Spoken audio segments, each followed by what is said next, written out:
Hubo un tiempo en que las arenas del desierto no conocían el nombre de Irán. Hubo un tiempo en que el mundo hablaba de Persia, un imperio vasto, poderoso, lleno de esplendor y autoridad. Pero si queremos entender el conflicto que hoy parece tan moderno, tan político, tan reciente, debemos alejarnos de los titulares y regresar al susurro antiguo de las Escrituras. Porque la historia entre lo que hoy llamamos Irán e Israel no comienza con misiles, ni con revoluciones, ni con discursos inflamados. Comienza con un hombre que caminaba bajo el cielo estrellado, mirando una promesa que no podía contar con los dedos de sus manos. Como ustedes recuerdan, Abraham es su nombre. Antes de continuar, cuéntanos y comenta qué opinas de los temas que hemos estado compartiendo. ¿Hay algo que podamos mejorar? Tu opinión es muy importante para nosotros. Apóyanos dándole me gusta y suscríbete al canal. Empezamos con nuestra reflexión de hoy. La Biblia nos relata que Dios llamó a Abraham desde Ur de los Caldeos, tierra que pertenecía al vasto mundo mesopotámico, territorio cercano a lo que siglos después sería parte del dominio persa. Allí, en medio de culturas antiguas y civilizaciones poderosas, Dios hizo una promesa que cambiaría la historia. Haré de ti una nación grande, y en tu simiente serán benditas todas las familias de la tierra. Pero las promesas divinas muchas veces atraviesan pruebas humanas. Abraham tuvo un hijo por medio de Agar, la sierva egipcia. Su nombre era Ismael. Más tarde, cuando la esperanza parecía biológicamente imposible, nació Isaac, hijo de la promesa, hijo de Sara. Y la Escritura nos muestra algo que no debemos ignorar. Desde el inicio hubo tensión. No era simplemente rivalidad infantil. Era una separación de destinos. Isaac sería el heredero del pacto. Ismael recibiría bendición, sí, pero no sería la línea del pacto eterno. A través de Isaac nacería Jacob, y de Jacob nacería Israel. A través de Ismael surgirían pueblos árabes que se extenderían por vastas regiones del Medio Oriente.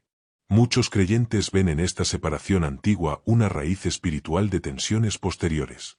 No como un llamado al odio, sino como una narrativa de promesas, identidades y luchas por territorio y herencia. Pero la historia bíblica no presenta a Persia como enemiga original de Israel. Y aquí está lo sorprendente. Cuando Jerusalén cayó bajo Babilonia y el pueblo judío fue llevado cautivo, parecía que la promesa había sido quebrada. El templo está destruido. Las murallas derribadas. El pueblo disperso. Entonces aparece Persia. Y aparece un rey cuyo nombre está escrito no solo en crónicas seculares, sino en la misma profecía bíblica, Ciro. El profeta Isaías, más de un siglo antes del nacimiento de Ciro, menciona su nombre. Lo llama ungido. Un rey pagano, pero instrumento del Dios de Israel. Cuando Persia conquistó Babilonia, Ciro permitió que los judíos regresaran a Jerusalén. No solo les permitió volver, financió la reconstrucción del templo. Devolvió los utensilios sagrados. Emitió un decreto de restauración. En ese momento de la historia, Persia no era una amenaza. Fue liberación. Fue la mano inesperada que abrió la puerta del exilio. El libro de Esdras, Nehemías y Daniel respira bajo dominio persa. Daniel mismo sirvió en cortes imperiales. El pueblo judío prosperó bajo ese gobierno. Pero también, dentro del mismo imperio persa, surge otra historia. El libro de Ester.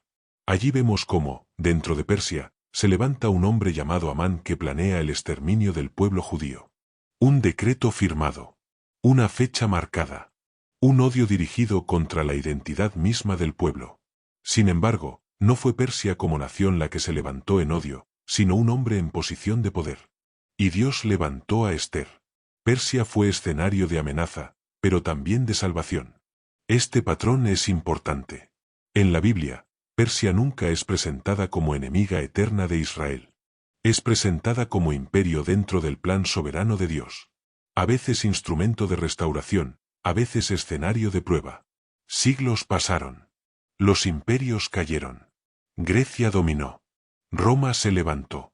Jerusalén fue destruida nuevamente en el año 70 después de Cristo. El pueblo judío fue dispersado por el mundo. Persia continuó existiendo, transformándose a través de dinastías, invasiones y cambios religiosos. Eventualmente, el Islam llegó a la región en el siglo VII. Persia adoptó el Islam, pero lo hizo de manera particular, desarrollando una identidad chiita distinta del Islam sunita dominante en otras regiones. Aquí comienza otra capa de la historia. El conflicto moderno entre Irán e Israel no nace directamente de una guerra bíblica antigua. Nace en el siglo XX, en un mundo reconfigurado después de guerras mundiales, caída de imperios y establecimiento del Estado moderno de Israel en 1948. Durante décadas, el Irán del Shah mantuvo relaciones diplomáticas con Israel. Había cooperación. Había intercambio. El quiebre vino en 1979 con la Revolución Islámica. Cuando el ayatolá Jomeini regresó del exilio y estableció la República Islámica, la narrativa cambió radicalmente. Israel dejó de ser un Estado con el que se podía tener relaciones pragmáticas y pasó a ser descrito como un régimen ilegítimo. La oposición a Israel se convirtió en parte central de la identidad ideológica del nuevo régimen. Pero aquí debemos distinguir algo importante. No estamos hablando de una enemistad que venga directamente de la Biblia como mandato divino entre Persia e Israel. Estamos hablando de una construcción ideológica moderna que utiliza lenguaje religioso, identidad islámica y causa palestina como pilares de su postura política. La tensión se intensifica por factores geopolíticos, influencia regional, alianzas con Estados Unidos, rivalidades estratégicas, competencia por poder en Medio Oriente. Sin embargo, muchos creyentes hoy miran a profecías como Ezequiel 38 y 39, donde aparece el nombre Persia en una coalición futura contra Israel, y ven paralelos contemporáneos. Algunos interpretan que el Irán moderno podría estar reflejado en esas palabras proféticas. Otros estudiosos llaman a la cautela, recordando que la interpretación profética requiere humildad y contexto histórico. Lo cierto es que la Biblia no describe un odio eterno e inmutable entre Persia e Israel. Describe una historia compleja. Describe imperios que suben y bajan. Describe a Dios moviendo reyes como piezas en un tablero más grande. Describe la redención incluso en medio de amenazas. Si hay algo que la Escritura muestra consistentemente, es que el conflicto humano no nace solo de fronteras, sino de corazones. El odio no surge automáticamente de la geografía. Surge de ideologías, de heridas, de narrativas construidas. El Irán moderno no es idéntico a la Persia bíblica, aunque comparta territorio ancestral. Israel moderno tampoco es simplemente la nación teocrática del Antiguo Testamento, aunque comparta herencia y promesa. Vivimos en una era donde la política y la religión se entrelazan de maneras complejas. Y sin embargo, cuando regresamos a la Biblia, vemos algo que desafía la narrativa simplista de odio eterno. Persia fue llamada instrumento de Dios. Persia fue un canal de restauración. Persia fue lugar donde el pueblo judío sobrevivió.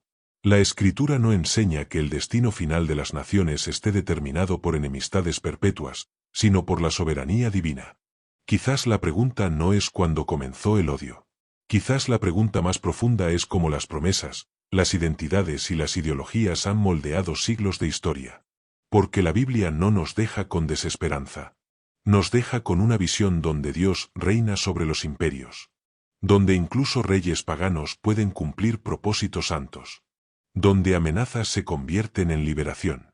Y donde la historia aún no ha terminado de escribirse.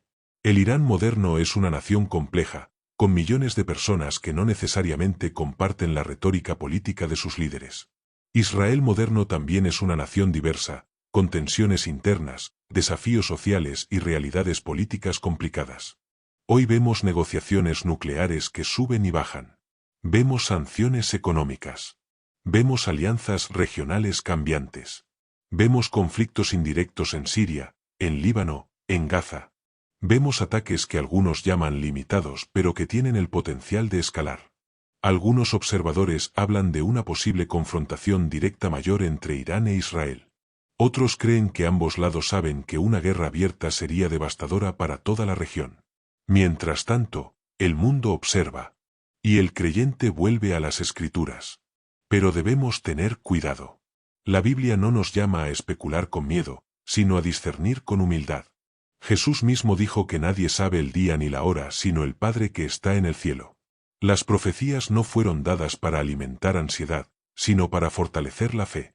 Cuando miramos la historia completa, vemos que Persia fue libertadora bajo Ciro. Fue escenario de salvación bajo Esther. Fue un imperio profetizado bajo Daniel. Fue mencionada en visiones futuras bajo Ezequiel. No es una narrativa lineal de odio eterno. Es una narrativa de propósito divino atravesando imperios humanos. Hoy, El conflicto entre Irán e Israel está cargado de ideología, estrategia y poder. Pero también está cargado de historia. Y esa historia, cuando la miramos a la luz bíblica, nos recuerda que ninguna nación actúa fuera del conocimiento de Dios. La pregunta final no es simplemente si estamos viendo el cumplimiento literal de Ezequiel. La pregunta más profunda es si entendemos que, más allá de alianzas y confrontaciones, hay una historia mayor en desarrollo. Una historia donde imperios que parecían eternos han desaparecido. Donde reyes orgullosos han sido humillados. Donde decretos de exterminio fueron revertidos. Donde los exiliados regresaron a casa. Y donde la promesa dada a Abraham sigue siendo tema central de fe para millones. Hoy el mundo vive en tensión. Las declaraciones son fuertes. Las posturas son rígidas. Las alianzas se reconfiguran constantemente. Pero la Biblia termina no con guerra perpetua, sino con restauración. Termina con una ciudad totalmente renovada, donde no habrá necesidad de luz y resplandor porque Dios el Señor mismo la iluminará. Y quizás, en medio del ruido actual, esa es la perspectiva que más necesitamos porque la historia no comenzó con odio. Y según la esperanza bíblica, tampoco terminará con él. Así estamos llegando al final de nuestro vídeo de hoy. Gracias de todo corazón por haberme acompañado hasta el final. Si este contenido fue de bendición, apóyanos dándole me gusta y suscríbete a nuestro canal y así serás partícipe, porque juntos estaremos llevando este mensaje a todas las naciones. Dios te bendiga y nos encontraremos en el próximo vídeo.